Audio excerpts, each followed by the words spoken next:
I imagined, wouldn't it be amazing if there existed an infinity store of clothes, where all clothes existed, and they all cost the exact same amount of money, and there was no marketing or advertising in this store. People would just walk in, everything would be the same price, and they would just pick their favorite shirts and pick their favorite pants, no marketing at all. And so at first I thought, well, it's impossible. This store can't possibly exist.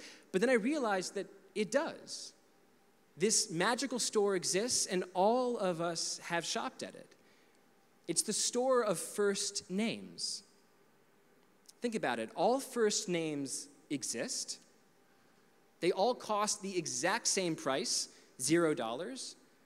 And there's no marketing or advertising for specific names. But why do we do this? Why in the marketplace of names do we change our minds about what we should name our children? So there's this sociologist named Stanley Lieberson who had a brilliant two-part answer to this question. First, he said, first names weren't always a fashion. For the vast majority of human history, they used to be a custom. People just shared the same 4 first names for hundreds and hundreds of years. And in fact, the historical record bears this out. If you go back to the Middle Ages of England, half of the men were named William, James, and Jonathan. Half of the women were named Maria and Anne. So what changed? Well, in the 1800s, the turnover rate of first names, which had been this sort of flat line for all of human history, suddenly went whoop, and it did that in Brazil and the US and England and Hungary and Denmark and Canada and Poland and Spain. All over the world, at the exact same time, people suddenly started thinking of first names as fashions. And the only thing that could have done this, the only thing that could have sort of unleashed this force all over the world is the Industrial Revolution.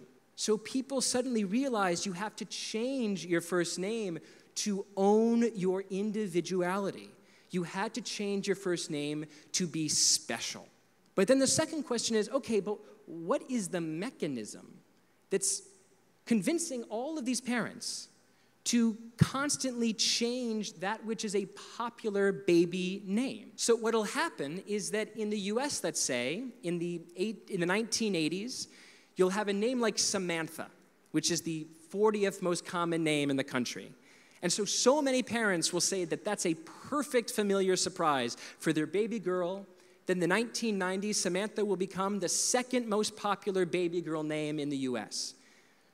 224,000 parents named their baby girl Samantha in 1992, so that in 1997, those children turn 5 years old, they go to kindergarten, and they're surrounded by Samanthas. And so the younger parents will say, no, I can't name my baby girl Samantha. My baby girl is a special snowflake. She has to be so different. We can't name this girl Samantha. We have to name it Emily. So that without any planning, the name Samantha will rise in popularity and fall without prices, without marketing, with infinite choice, simply because parents want names for their children that are familiar surprises.